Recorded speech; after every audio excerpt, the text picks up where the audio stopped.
de loin pas réponse à tout, même les spécialistes n'ont pas réponse à tout. Mais sur la base des observations qui ont été faites sur des centaines de personnes, voire des milliers de personnes maintenant, ce qui est intéressant, c'est que le HeartMath Institute a introduit ses travaux dans les organisations. Et que vous avez des groupes, des équipes qui se mettent dans cette cohérence, et je commence à le faire avec certains de mes clients, et je voudrais le faire au niveau d'une ville comme Auckland, où je vis, et qui effectivement demande qu'on entre soi-même dans ce travail avec... Ça peut produire de l'inconfort, hein, parce que c'est inhabituel. Donc il est possible qu'il y ait une réaction du cœur au fait que c'est inhabituel. Et tu me demandes de sortir de mes sentiers bien connus. Et que le cœur réagit physiquement même au fait qu'on veut l'utiliser, pas le cœur simplement physique, le cœur spirituel et le cœur médian. Enfin, certains disent que nous avons en fait trois cœurs. Mais, et là, je dirais, il y a une sorte d'apprivoisement à faire. La méditation aide. Parce que la méditation permet effectivement de cultiver ce témoin en soi, hein, qui nous permet de prendre conscience de nos sentiments, de nos sensations, surtout de ne pas les juger,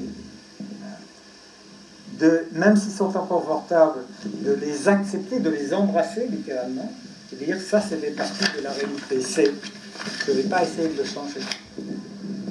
Et de voir, et dans la mesure où l'on s'immerge dans cela, on l'accepte complètement, on l'aime même, eh bien, il est possible effectivement de traverser cette période-là, ce seuil critique, au-delà duquel il n'y aura plus nécessairement cette douleur. C'est la meilleure réponse que je peux faire. Oui, bien sûr. Qui est que là, dans la pratique de la méditation, on est dans une phase, on pourrait dire, d'intériorité et donc de vivre tout ce que vient de dire très, très joliment Alain. Et dans la phase d'expression active, je penserais à la pratique du Qigong du cœur, de façon à mettre en mouvement l'énergie qui circule, le lien avec les éléments de la vie, de la nature, et de faire vraiment vivre et traverser et de se connecter à cette énergie dans le mouvement. Et puis bien sûr aussi à la danse, pour laisser au travers du mouvement de la danse cette énergie du cœur, pour que ça soit dans un mouvement actif et de relation. Voilà, pour ajouter. Vous faites penser d'ailleurs à un mouvement de Qigong que je pratique depuis une douzaine d'années, et qui est orienté vers le cœur. Il y a trois niveaux. Et le premier niveau, on travaille avec tous les organes, avec le souffle et le geste. Je vais juste vous le faire pour... je ne sais pas si ça peut aider. Celui que je connais.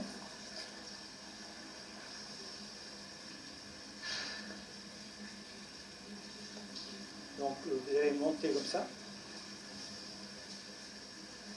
Vous descendez ensuite en fléchissant vos jambes comme cela. Et vous allez expirer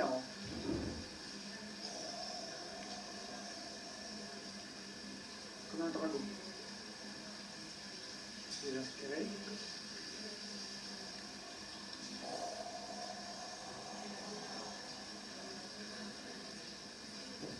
Prenez le mouvement.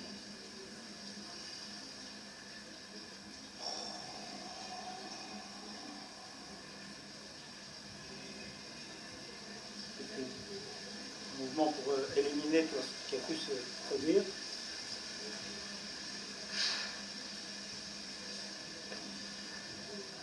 C'est mieux si vous imaginez des flammes qui sortent de votre bouche. C'est le cœur, c'est le cœur qui flambe. Ça peut aider. Voilà. Alors, revenons à votre question, celle à laquelle je n'ai pas répondu. Oui, je répète. Vous en souvenez? Oui. Oui. Je disais qu'au début, j'avais du mal à partir dans l'exercice parce que j'étais dans le mental, évidemment, trop, et je réfléchissais à d'autres techniques, à l'hypnose, à la relaxation, à la sophrologie, aux images hypnagogiques qui précèdent le sommeil, et autres techniques diverses et variées. Et donc, comment faire la part des choses et comment ne pas rester dans le mental, en essayant de comprendre ce que vous souhaitez, la chose à laquelle vous souhaitez qu'on arrive. Bon, je crois que vous m'avez compris. Oui, oui. Oui, et je pense que ces chercheurs, et confirmant beaucoup de choses, venez, expérimentales, découvertes par ailleurs, ont montré qu'effectivement, un moyen d'éviter ce détour par le mental qui nous est... Enfin, On n'est pas que du mental, hein, mais oui, par rapport aux techniques. Donc, si vous voulez, cette technique-là repose sur la respiration. Et le fait d'aller chercher, enfin, d'identifier un endroit que vous appelez votre cœur, au sens large du terme, pas simplement le cœur physique, et en vous concentrant vraiment dessus, à l'inspiration comme à l'expiration, dans une certaine mesure, c'est fixer votre attention et presque votre identité à ce niveau-là. Alors, moi, je ne suis pas praticien de beaucoup d'autres méthodes, celles que vous mentionnez, mais j'ai constaté que ça me permettrait, ce centrage-là, me permettait de bien rester à ces niveaux-là, en utilisant tout mon corps et l'énergie du corps, du souffle, et que c'était plus facile d'actionner quelque chose à partir de ça.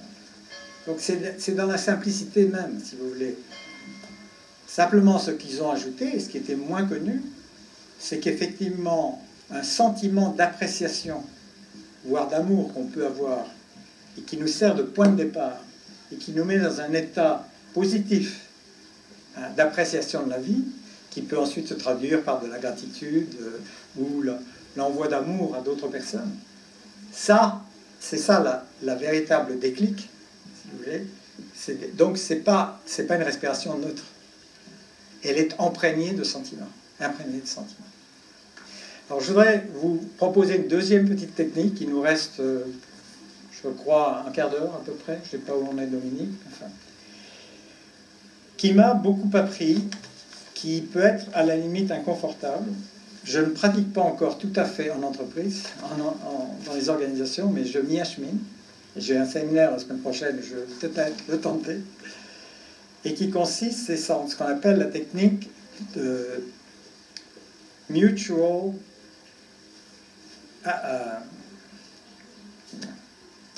awakening, l'éveil mutuel. Alors, nous allons le faire, je la décris en quelques mots. Je vais la démontrer avec vous. Donc là, il faut vous tourner votre fauteuil. Vous êtes bien face à face. Et pratiquement les genoux à se toucher, sans toucher nécessairement. Et nous allons nous regarder dans les yeux, sans rien dire, en essayant de... Ça n'empêche pas de sourire, mais enfin, d'être le plus neutre possible. Et en nous regardant dans les yeux, nous allons, je dis, essayer d'atteindre l'essence de l'autre. Donc, ne s'arrêter au niveau physique que nous percevons, mais de sentir à travers les yeux, hein, le miroir de l'âme, l'essence de l'autre. On n'y réussit pas tout de suite. Mais c'est une manière, si vous voulez, de créer un champ entre nous qui commence par l'appréciation de l'autre dans son essence. Et qui ensuite, lorsque ça... Alors nous n'irons peut-être pas jusque-là aujourd'hui, mais je voudrais que vous l'essayiez et que vous le pratiquiez ensuite avec quelqu'un qui vous veut du bien, qui se prêterait à l'expérience. C'est non seulement d'être sensible à l'autre et son essence, mais d'être progressivement sensible au champ entre nous, qui se crée de cette manière.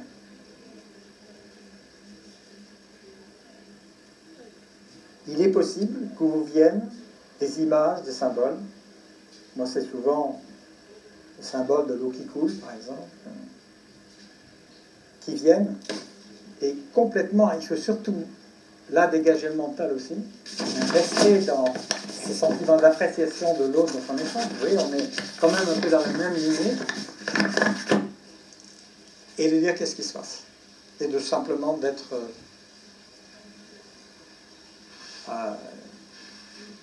conscient, aware de ce qui est en train de se passer. Alors, je peux vous dire, moi j'ai fait ça pendant 1 an avec un instructeur, une instructrice, et que progressivement, effectivement, il y avait une sorte de montée en allure. et avec des personnes qui changeaient à chaque fois. Est-ce que vous voulez essayer pour voir ce que ça donne? C'est la même chose que le... Oui, ça se rapproche, je ne sais plus comment on traduit ça en français d'ailleurs. Mais l'idée c'est de dire, parce qu'on peut se regarder dans les yeux, et puis regarder toutes les émotions de l'autre, etc. Là, on est vraiment, pour moi, la différenciation, c'est d'atteindre l'autre dans son essence, si possible, et c'est pas du premier coup, en le regardant d'une certaine manière. Et vous verrez d'ailleurs que quand vous cherchez vers ça, vos yeux regardent d'une manière différente. Vous voulez essayer 2-3 minutes? Allez, trouvez un partenaire ou une partenaire, tournez-vous l'un vers l'autre comme nous. Prenez un peu de place pour avoir le temps de...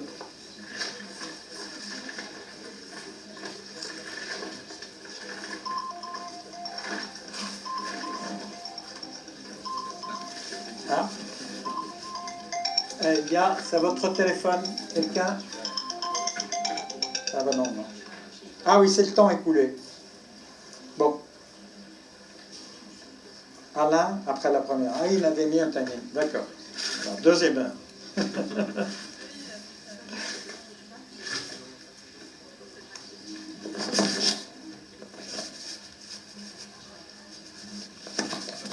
Bien, donc les instructions sont simples. Soyez bien l'un en face de l'autre et regardez-vous mutuellement, enfin, et en silence, avec, vous pouvez avoir un léger sourire sur votre visage si vous voulez, surtout s'il vient de l'intérieur. Hein, c'est pas un sourire poli. Hein. Et soyez attentif à ce que vous pouvez sentir de l'autre dans son essence. Et laissez venir ce qui veut venir. Surtout, n'ayez aucun a priori sur le résultat, sur ce qui va se passer. Laissez venir.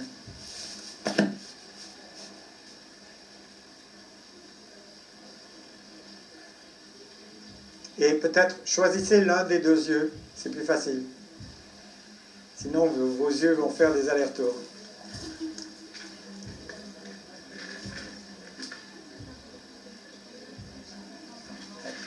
Alors essayez de ne plus parler maintenant, on fait l'exercice en silence, si possible. Hein. 2 ou 3 minutes.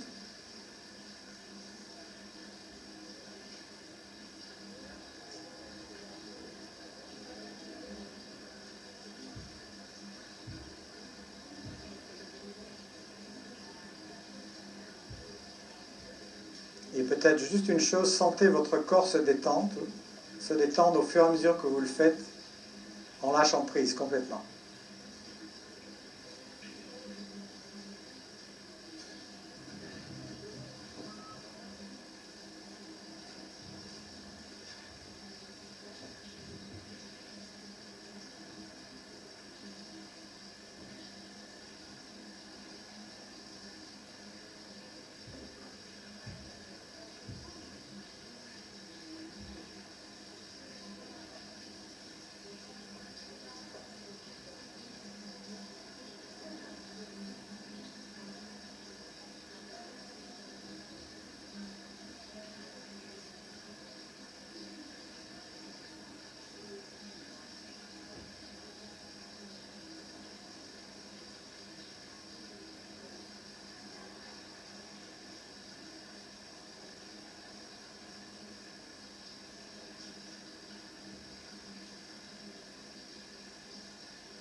Alors j'ajoute une petite instruction complémentaire. Continuez à faire l'exercice en centrant votre respiration sur le cœur.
Et soyez attentifs aux sentiments, aux sensations qui vous viennent.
Remerciez votre partenaire, comme vous le voulez.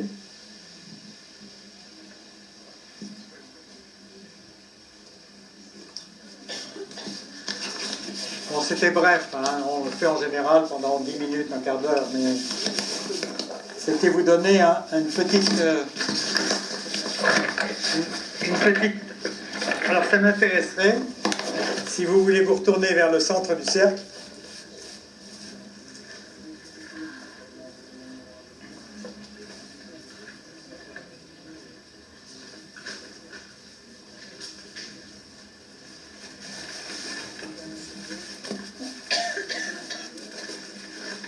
alors,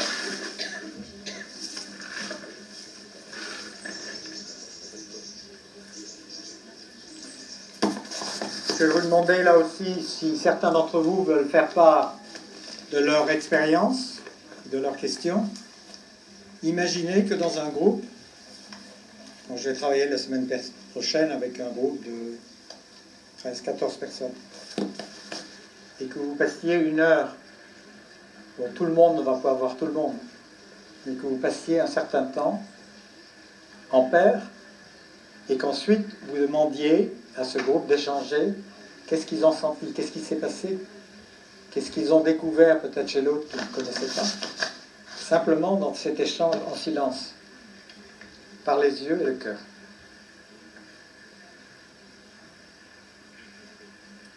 Donc nous ne sommes pas un groupe qui est appelé à travailler ensemble. Enfin, je vous demande de garder ça en tête comme étant un point d'application possible.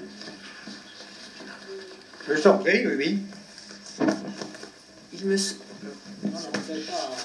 Il me semble, pour avoir vécu des expériences de groupe en entreprise, il me semble, pour avoir vécu des expériences de groupe en entreprise, ah oui, bien sûr. Donc il me semble, pour avoir vécu des expériences de groupe en entreprise, que cet exercice, il peut être intéressant si on est avec un inconnu ou une inconnue. Si on connaît les gens parce qu'on travaille avec eux, c'est loupé. Parce qu'il y a déjà des pensées échangées précédemment, il y a un historique, il y a une relation qui existe, donc ça n'a pas d'intérêt, de mon point de vue. En revanche, quelqu'un qu'on ne connaît pas, j'ai fait cela avec une personne du Forum 104 une autre fois, Elisabeth, que certains connaissent, que ce soit un regard d'homme ou de femme, ce qui est intéressant, c'est de plonger dans le regard de l'autre. Et la couleur des yeux est intéressante parce que les yeux clairs, c'est ouf, on a l'impression qu'on s'en va dans les yeux clairs. Il n'y a pas d'obstacle comme les yeux foncés. Mais il faut que ce soit un regard inconnu, sinon... Oui, il faut que ce soit un regard inconnu, je crois. Sinon, ça peut être troublant, enfin, ça peut être gênant, il peut y avoir des barrages. Voilà. Autre perspective, oui. Le même couple. Ah oui, tu veux t'exprimer là-dessus? Merci d'avoir... Alors, exercice très intéressant, tout d'abord, puisque même si on a pu voir des vidéos qui proposent ce type de pratique et ainsi de suite, voilà, donc en faire l'expérience nous montre combien, par rapport à nos habitudes, par rapport à nos acquis, on est en terre inconnue, on est en terrain inhabituel, c'est-à-dire qu'en fait,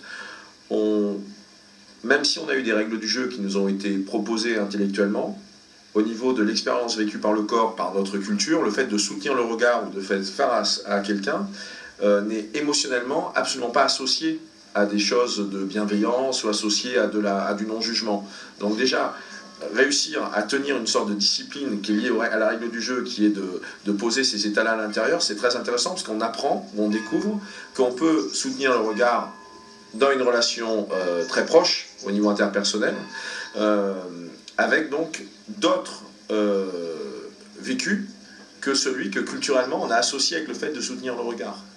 Parce que très souvent dans notre culture occidentale, le fait de soutenir le regard, il y a un peu du défi, il y a un peu de la rivalité, très souvent, pas toujours, mais très souvent. Donc déjà, ça c'est une première chose. Et après, la seconde, moi je pense que c'est un exercice qui est autant intéressant avec des gens qu'on connaît déjà. Parce que ça permet de les voir différemment, ou de les voir autrement.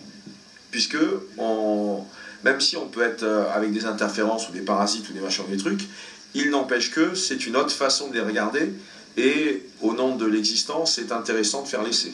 Voilà.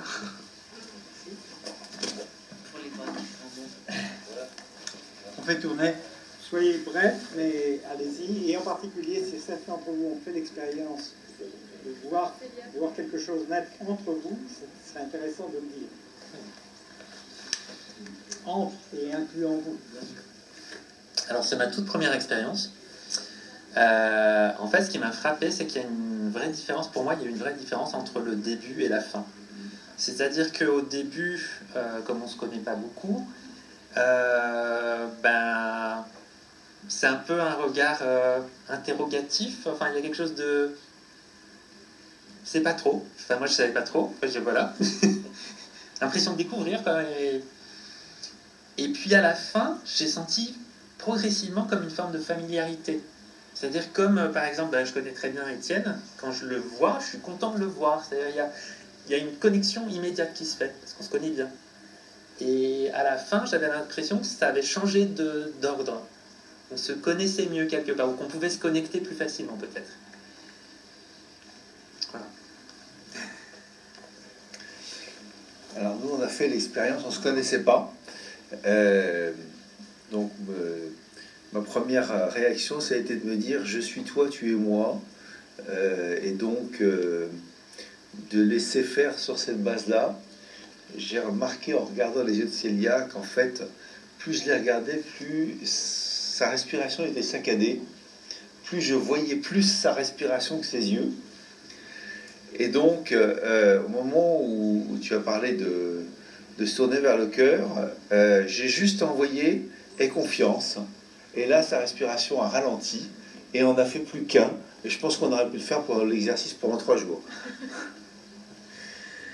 Oui, j'avais pas remarqué que ma respiration était saccadée, mais j'ai vraiment senti ce changement d'état.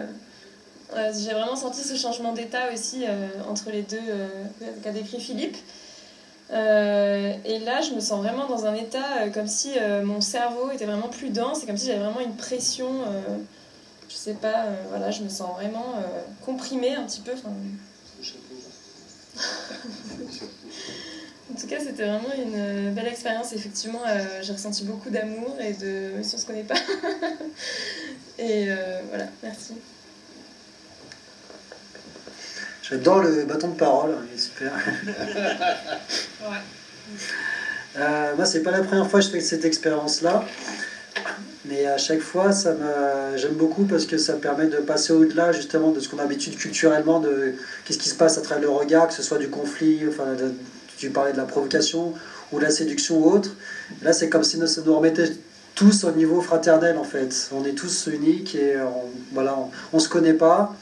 Et moi j'aime bien l'idée de cette sensation-là de lâcher toutes les peurs, les clichés, etc. et de se regarder de manière authentique. Et voilà, et qu'est-ce que je voulais dire d'autre, je sais plus. Ah oui, je trouve, effectivement, j'ai pensé aussi, tiens, dans le cadre du travail avec des gens qu'on connaît, comment ça se passerait. J'ai pensé aussi à ça. Et je trouve qu'effectivement, ça serait beaucoup plus difficile, mais en même temps très intéressant, du coup. Parce que ça permet justement peut-être de générer d'autres types de relations après avec un collègue. Le fait de se connecter presque d'âme à âme, je pense que ça peut peut-être changer les choses dans la relation. Je trouve ça justement intéressant quand on se connaît, mais c'est vrai que c'est plus confrontant, quoi, ça c'est clair. Voilà, et là, sur notre expérience, moi j'ai senti de la clarté en fait, de par tes yeux très clairs, et puis même par le regard, et puis l'attitude, etc. J'ai senti voilà, un être clair et bienveillant. Voilà ce que j'ai senti, et puis une forme de voilà, fraternité. Voilà. Merci. Alors je fais le lien directement avec ça parce que en entrant dans ce chemin des yeux d'Étienne, j'étais tout de suite chez moi et chez lui et qui avait en fait qu'un espace commun. Donc tout de suite c'était très confortable et très doux et très simple, surtout très simple. Mais pas si simple que ça parce que se posait la question de savoir quel œil regarder parce qu'il y avait nécessité de poser son regard pour trouver cette tranquillité, je dirais physiologique presque. Comment je pouvais me placer dans... Donc au départ, c'était son œil gauche, et parce que ça s'est posé comme ça spontanément. Et puis j'ai été attirée par son œil droit, et j'ai observé que son œil droit était plus foncé que son œil gauche, selon ma vision, et qu'il était plus marron. Son œil gauche... son œil droit était plus marron que son œil gauche. Ce qui fait que je me sentais plus attirée par... En fait, spontanément, j'avais trouvé l'œil clair, en fait. Hein. Pour moi, hein, encore une fois, c'est ma vision. Mais à la fois, j'étais inconfortable puisque je percevais qu'il y avait un œil plus marron et un œil plus clair, plus dans les bleus. Et à la fois, j'avais vraiment, étant posée dans cet espace de calme profond et de bien-être, en étant chez moi, eh bien, j'avais besoin de regarder les deux yeux. Et à la fois, je ressentais profondément la connexion au troisième œil. Donc, en fait, j'ai terminé ce chemin en étant connectée au centre du regard d'Étienne, en regardant au milieu de son espace Dieu. Et là, j'ai pu me poser, me reposer. Merci, Étienne. L'espace Dieu, tu l'écris comment, Dieu? Dieu, bien sûr. Juste dire que moi aussi j'ai côté un œil plus clair et l'autre plus foncé. Et du coup, ça m'a fait la même chose que ce que tu viens de dire, donc c'est marrant. Et moi, j'aime bien changer d'œil parce que je trouve qu'on ne perçoit pas du tout les mêmes choses en fonction des yeux. Voilà, on dit souvent qu'il y a l'œil gauche qui est relayé au cerveau droit, etc. Et du coup, souvent, il est plus émotif. Et enfin, voilà, donc c'est pas la même énergie et j'aime bien aussi changer. Oui, parce qu'entre-temps, il changeait Dieu, pendant que moi, je cherchais à rester au milieu.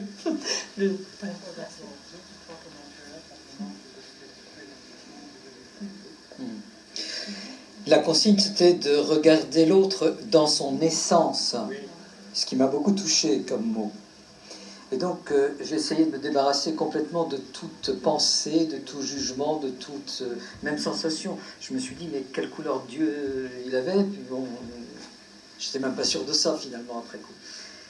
Mais se brancher sur son essence, c'est quelque chose qui est vraiment se brancher sur ce que moi j'appellerais une dimension sacrée de l'être et de l'autre.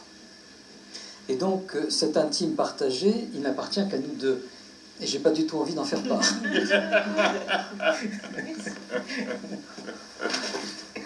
Ben merci, comme ça je vais être tranquille.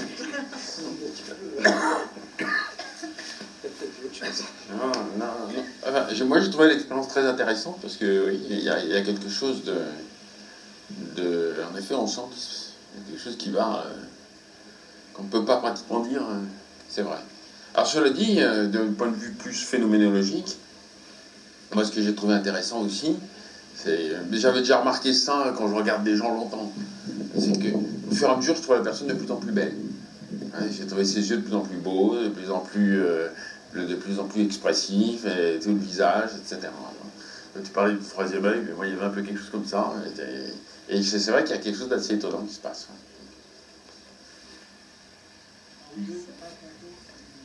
Oui. Alors, nous, on ne se connaît pas du tout. D'ailleurs, on ne sait même pas comment on s'appelle. Mais je crois que je pourrais la baptiser maintenant. Maintenant, on se connaît beaucoup. Enfin, moi, j'ai l'impression de te connaître vraiment beaucoup. Enfin, de profondeur. Enfin, du cœur, en tout cas. Et j'ai senti... ça a vraiment, vraiment beaucoup changé entre le moment où on s'est connecté, où on a enfin trouvé l'œil et le bon. Mais c'est comment dire, il y a un moment de joie, ça passe souvent par ça, à l'intérieur, Et parfois même ça passe par un éclat de rire, parce que voilà, ça jaillit, donc faut pas, voilà, je le retiens pas. Mais une fois que la joie est là, après derrière ça se dégage, mais comme ça. Alors l'ouverture du cœur, peut-être qu'elle passe aussi avec ça. Et en tout cas, notre respiration, elle a trouvé, au début elle a eu du mal à s'ajuster.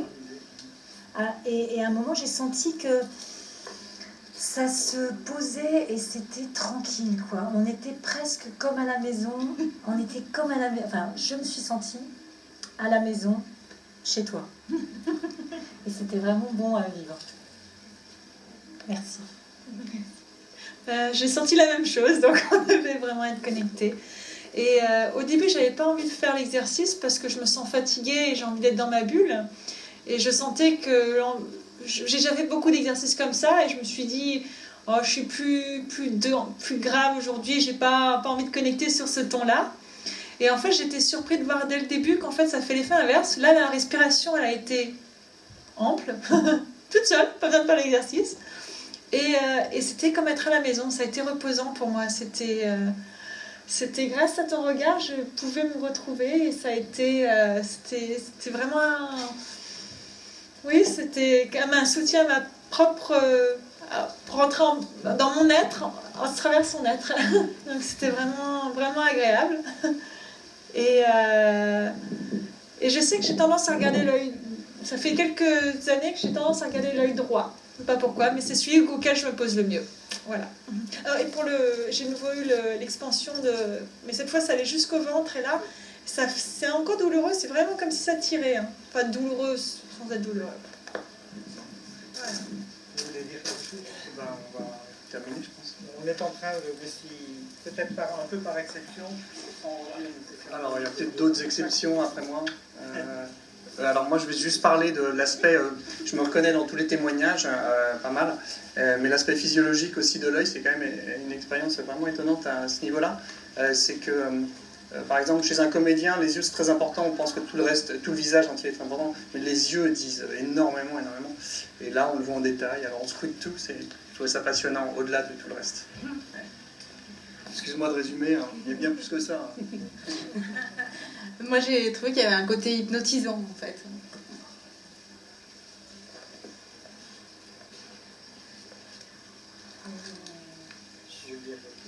Oui, j'avais l'impression aussi de regarder des différents états de mon état intérieur, comme dans un miroir aussi. Et j'étais surprise. Et à un moment aussi, j'ai lâché vraiment les épaules. C'est venu tout seul. Et j'ai laissé faire et c'était très agréable. Voilà, j'ai vraiment senti la respiration. Très bien, merci beaucoup.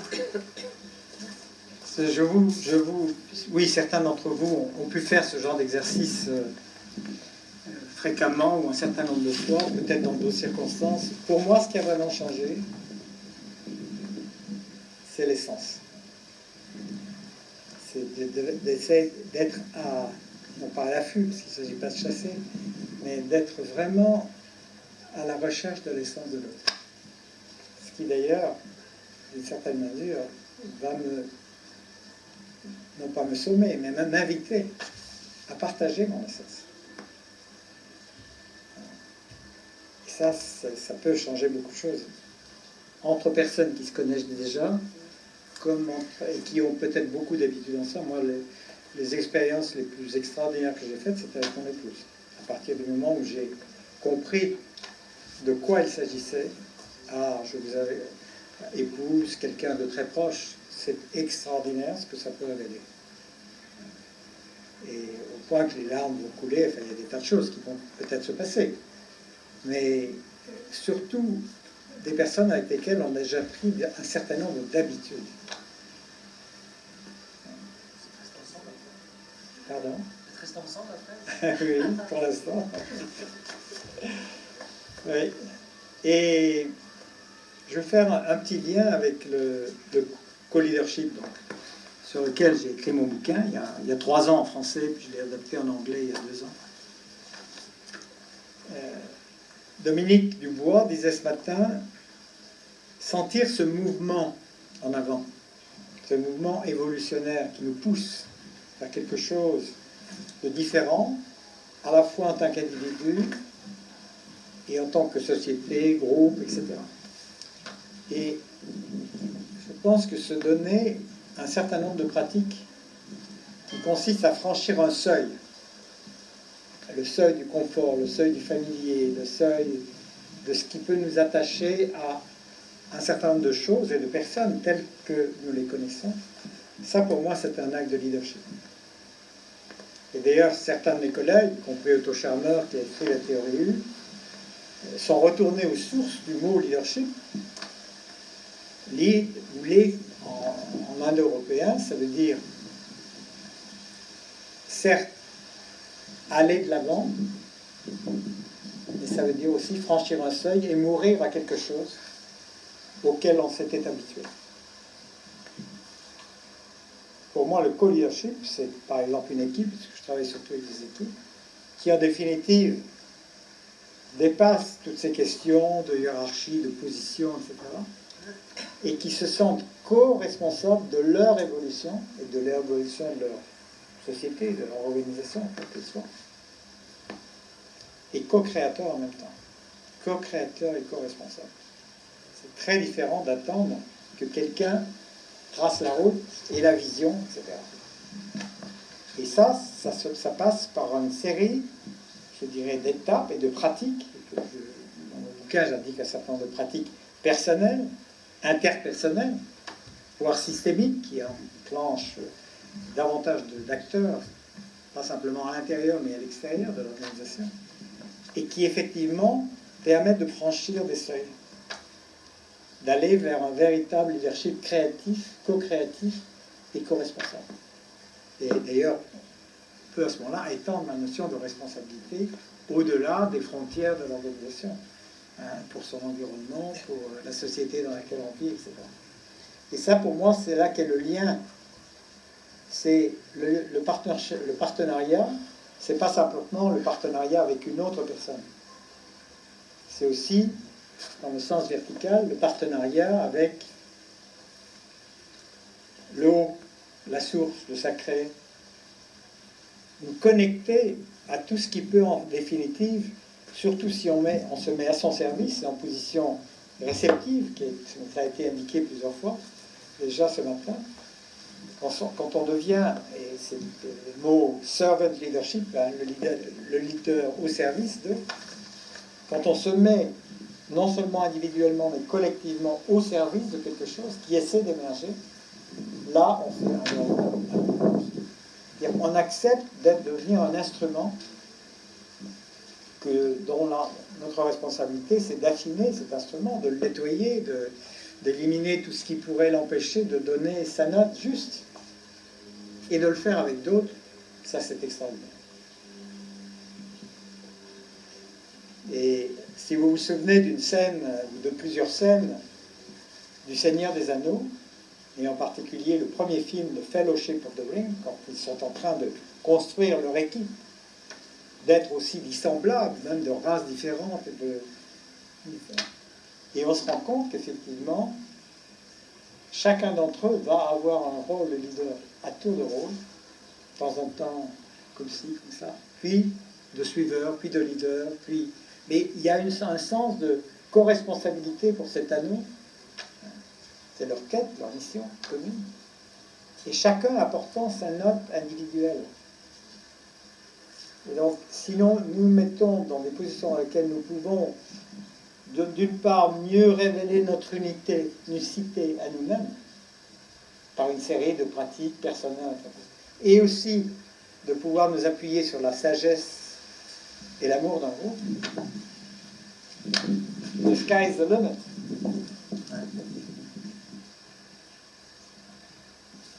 Voilà, donc c'est pour moi le lien avec le chant et chez HANT d'ailleurs, comme chant campus. Et je mentionnais une dernière pratique que je trouve particulièrement efficace, plus qu'efficace, transformatrice, c'est la technique du dialogue, dont on connaît maintenant un peu plus de choses grâce aux travaux de Bohm et d'un certain nombre de personnes qui ont restitué notamment tout l'héritage des tribales que nous avons, des palabres, du cercle des Indo-Américains, des oui, à la fois African American et Native Americans, qui savaient se mettre en cercle et écouter ce qui essayait d'émerger. C'est ce que faisaient les Quakers aussi dans leurs assemblées, avec des temps de silence importants. À un moment donné, quelqu'un parlait, mais on disait en anglais « I am called to speak ». I am told that. I'm not telling. I am told to say. Et très très souvent, les autres personnes opinion disent il a parlé en notre nom, parce qu'en fait, il ne parle pas en son nom, il parle en ce nom. Et ça, pour moi, c'est une traduction très immédiate, enfin très relativement pratique, dans les organisations diverses avec lesquelles que nous pouvons connaître, de faire passer cette notion de champ dans la réalité. C'est beaucoup plus facile de le faire ensemble que de le faire tout seul. Oui.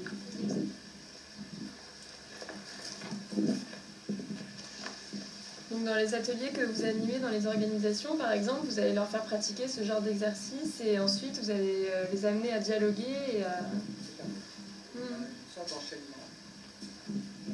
L'exercice que j'ai dit tout à l'heure, les yeux dans les yeux, j'y vais très très très progressivement. Je tâte le terrain. Certains peuvent avoir une vitesse que vous indiquez. Et ça peut tourner, ça peut mal, enfin, ça peut être décevant et donc en fait on a perdu du terrain au lieu de... Mais plus ça va, plus j'ose.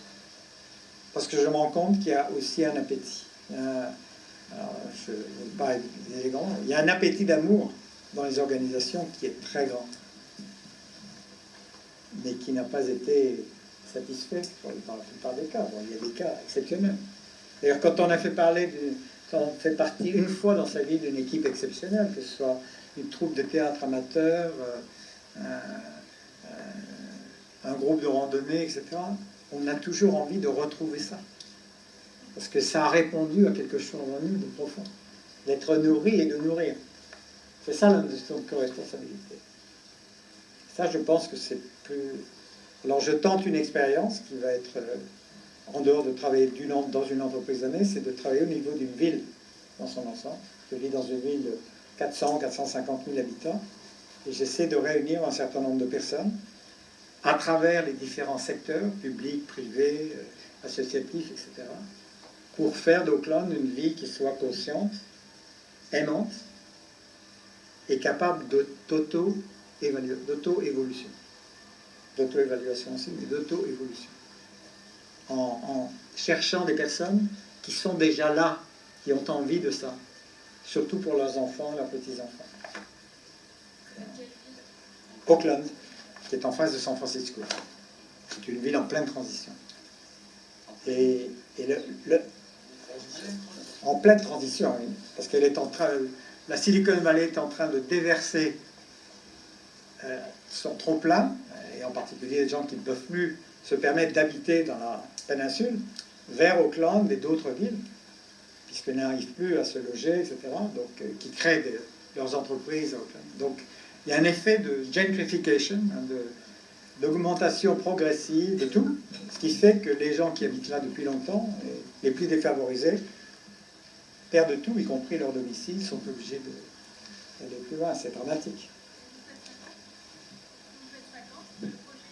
Et il va démarrer là, mon retour, progressivement, enfin, très, très progressivement, afin de comprendre. Et l'idée de dire, et ça pourrait être peut-être un motto d'autres villes, c'est quelle ville voulons-nous léguer à nos enfants et quels enfants voulons-nous léguer à notre ville. Ça va dans les deux sens.